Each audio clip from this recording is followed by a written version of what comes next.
have to do something to the Mazda. I'll explain in a little while.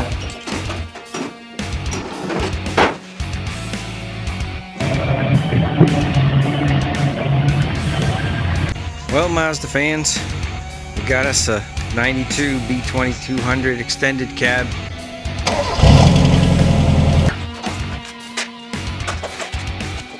I think that's what they call a Bluetooth frame rail. For all you B-Series Mazda truck owners out there, be thankful if you live out of the Rust Belt.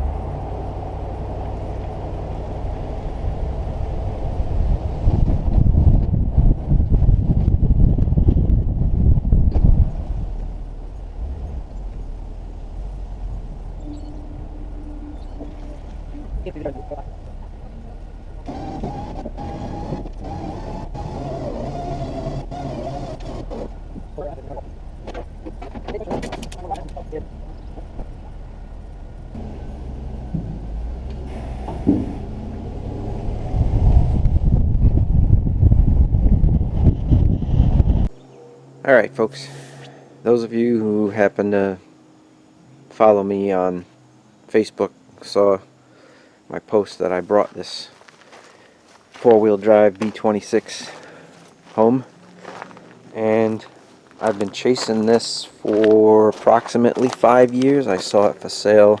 Actually, it wasn't for sale. There was a yard sale in a neighborhood near where this truck was, and I stopped in and talked to the owner, and he had indicated that he would think about selling it. Well, every once in a while I'd drive past it, and I think it was 5 years later, after COVID. So I drove by one day, and the gentleman happened to be out working in his yard, and I stopped and we had a conversation.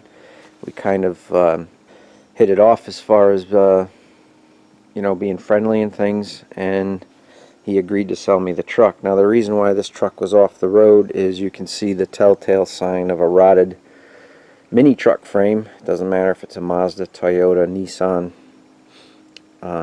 with the box frame.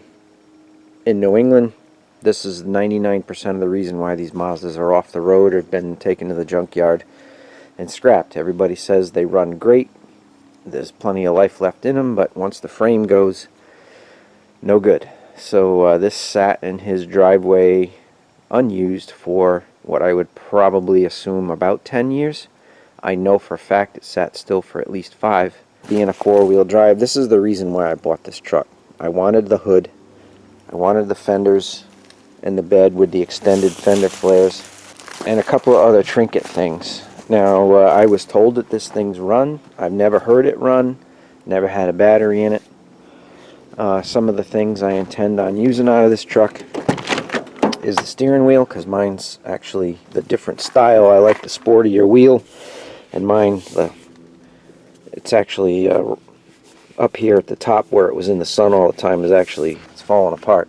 I don't know if I'll switch the dash out. I kind of like the gray interior. If I go with the steering wheel, I may switch out the door cards, even though they're not perfect. I'm not going to use the seat because I'm putting racing seats in mine. So today, it's a nice day. It's a little bit early in the morning, so I'm not going to make too much noise, but I'm going to throw a battery in this thing, see what happens, you know, in here. And I know for a fact the clutch slave is frozen because it sat too long, and I also know that I think there's like one wheel that has brakes. So I've never owned a 2.6. The gentleman told me that he did replace the computer because it got the water damage that they all get behind the kick panel over there, and he replaced the computer, and it was running. He would start it up every once in a while, even though he never drove it. He'd start it up in the driveway. So it's probably been started in the last couple of years, but I don't think it's been driven in probably 7 or 8 years. It sat long enough to where the brakes went, and the brake lines finally gave up, and the clutch slave is frozen. So I'm going to pop the hood, throw a battery in it, turn the key on, see what happens in here, and see if it does run or whatever. So, alright, let's see how we make out.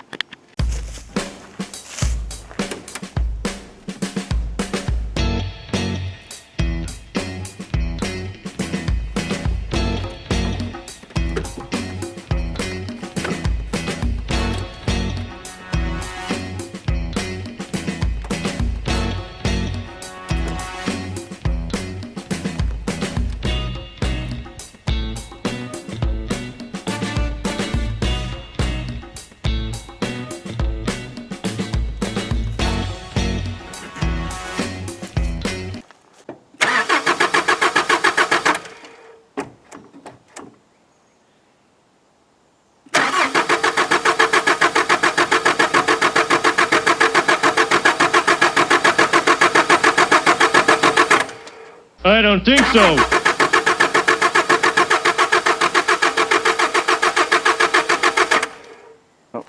One good thing is it turns over. The second thing is it turns over and it sounds like it's got compression in all 4 cylinders. The bad thing is obviously it's not running.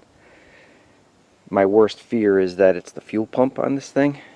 I'm hoping that's not the case, but anyway, we'll try and diagnose it a little further and see what happens.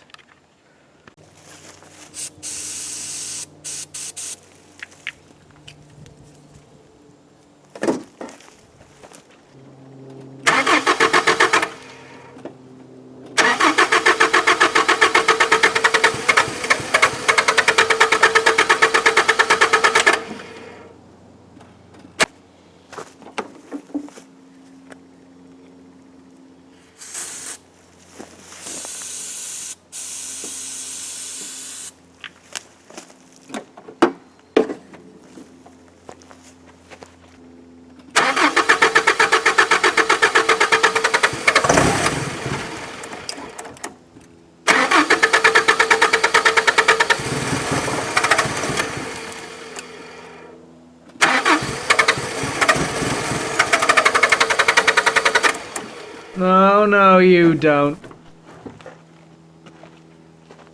Alright, so obviously it has spark. It's firing on the pop juice.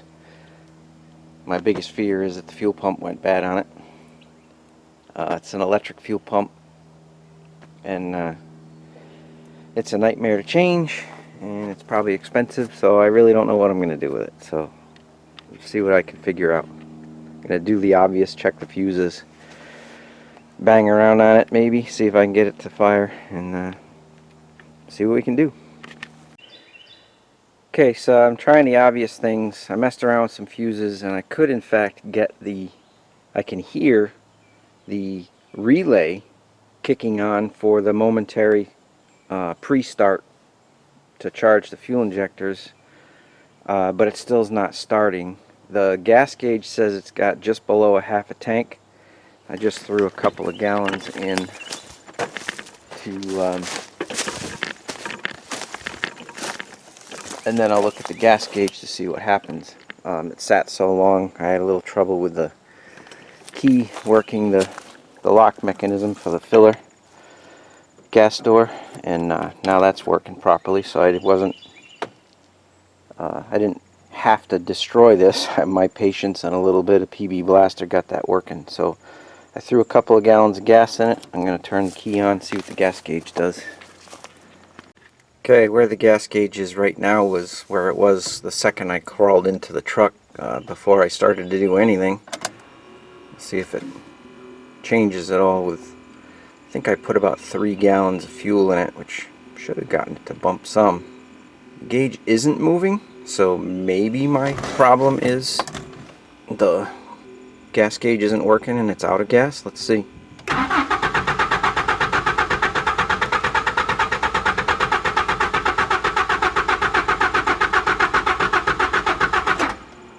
So the other thing that's happening is the oil pressure light goes right out as soon as you start cranking, so I'm happy about that.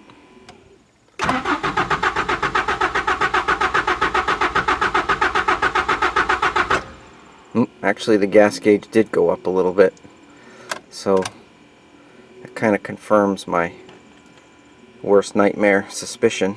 Yeah, the gas gauge is going up, which probably means the fuel pump is quit. Dang it.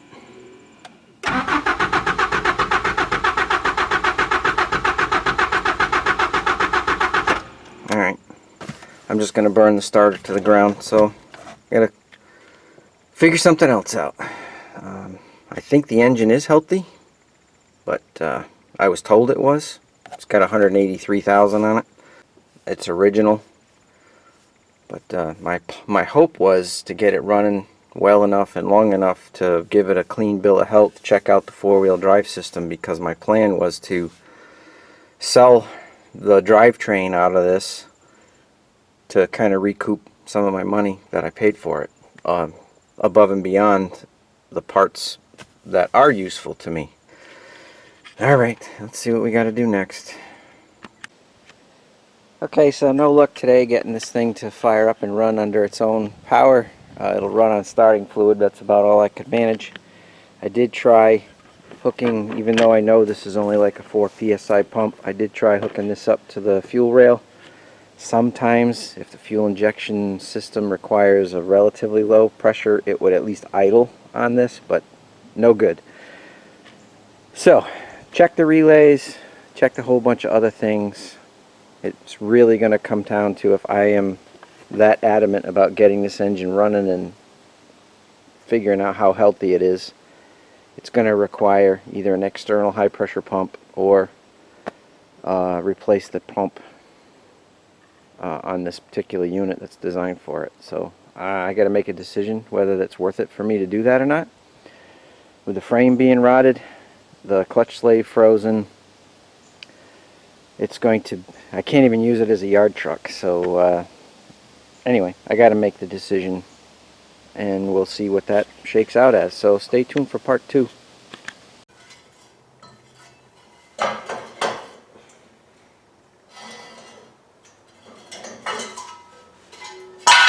Alright folks, that's going to do it for this video.